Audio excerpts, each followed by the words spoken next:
සුපුරුදු විදිහටම අදත් ආයුබෝවන් කියලා ආදරයෙන් පිළිගන්නවා කෝකෝකොන් අම්මාගේ ආදරණීය රසමෙදුරට. ඕන්න මං අද ඔයාලට අරගෙන ආවා අලුත්ම විදිහට පරිප්පු වලින් ක්‍රිස්පි ස්පයිසි බිස්කට් එකක් කොහොමද හදාගන්නේ කියලා. මේ බිස්කට් එක හදාගන්න හරිම පහසුයි. ඒ වගේම තමයි පෝෂණ ගුණය අතින් ඉහළ මට්ටමක තියෙනවා. තේ වෙලාවට පැණි රස කන්න අකමැති කෙනෙකුට හදලා පිළිගන්වන්න පුළුවන් කදිම බිස්කට් එකක් විදිහට මේ බිස්කට් එක හඳුන්වන්න පුළුවන්. මේකට පදමට ලුණු මිරිස් කුඩු ටික එකතු වුනහම හරිම රසයි. අපි බලමු මේක කොහොමද හදාගන්නේ, මේකට අපිට මොනවද අවශ්‍ය වෙන්නේ කියලා. අපිට මේ සඳහා අවශ්‍ය වෙනවා විනාඩි 15ක් 20ක් වගේ පොඟවගත්ත පරිප්පු ග්‍රෑම් 100ක්, පාන් පිටි මේස ඇඳි 3ක්, ඒ වගේම බටර් මේස ඇඳි 4ක් විතර වගේ, ඒ වගේම ඔයාලට සෑර ලුණු රස අනුව ලුණු මිරිස් කුඩු තීරණය කරගන්න පුළුවන්. මුලින්ම පොඟවගත්ත පරිප්පු ටිකේ වතුර ටික හොඳට පෙරාගෙන බ්ලෙන්ඩර් කප් එකට දාලා ක්‍රීම් එකක් වගේ වෙන්න බ්ලෙන්ඩ් කරගමු. මේ හදාගත්ත පරිප්පු ක්‍රීම් එක සම්පූර්ණ මිශ්‍රණයම අනාගන්න පුළුවන් සුදුසු භාජනයකට එකතු කරගමු. කාමර උෂ්ණත්වයේ තියලා සූදානම් කරගත්ත බටර් ටික අපි මේකට එකතු කරගමු. බටර් ටිකත් සමග පුංචි වෙලාවක් කවලම් කරලා මේකට අවශ්‍ය කරන ලුණු ටික එකතු කරගන්න.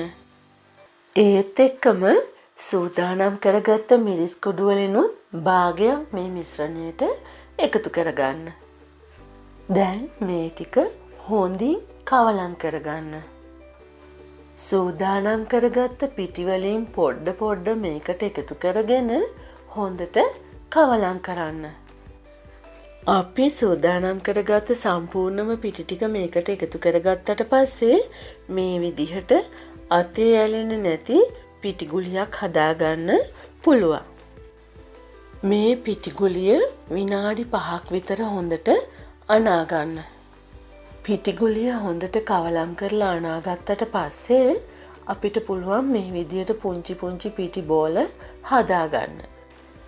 මේ ක්‍රමයට හැර වෙනත් ක්‍රමයකට උනත් ඔයාලට මේ බිස්කට් ටික හදාගන්න පුළුවන්. මෙතනදී ප්‍රධාන වෙන්නේ මේ මිශ්‍රණයේ වතුර ගතිය අඩුව පැවතීම. ඒ කියන්නේ අපි සූදානම් කරගන්න පරිප්පු වතුර ටික හොඳට ඉවත් කරලා බ්ලෙන්ඩර් කප් එකට දාලා බ්ලෙන්ඩර් කරගත යුතුයි. මේ විදිහට තුනී කරගත්ත පිටි ටිකට අපිට අවශ්‍ය නම් තවත් මෝස්තර එකතු කරගන්න පුළුවන්. මේ විදිහට හදලා තියෙන මේ බිස්කට් ටිකට දැන් ඔයාලට පුළුවන් අවශ්‍ය ප්‍රමාණයට තවත් ලුණු ටිකක් උඩින් ඉස ගන්න. ඒ වගේම ඉතුරු කරගත්ත මිරිස් කුඩු ටිකක් මේකට උඩින් ඉසින්න. ඕන්න දැන් සෙල්සියස් අංශක 180ට ප්‍රීහීට් කරගත්ත oven එක මේ බිස්කට් එක විනාඩි 20ක් විතර බේක් කරගන්න. හරිම ලේසි, ඉක්මනින්ම හදාගන්නත් පුළුවන්. ඔන්න බලන්නකෝ කොහොමද කියලා බේක් වුණාට පස්සේ. හරිම සුවඳයි, ඒ වගේමයි රසයි. ඔන්න දැන් ඔයාලටත් පුළුවන් මේ අලුත් වෙනස අත්හදා බලන්න. වීඩියෝ එක සම්බන්ධයෙන් තියෙන ඔයාලගේ වටිනා අදහස පහලින් කමෙන්ට් කරන්න. අපි තවත් අලුත් රසබර වීඩියෝ එකක් සමගින් ඉක්මනින්ම හමු වෙමු. ඔයාලා හැමෝටම සුබ දවසක්. ආයුබෝවන්.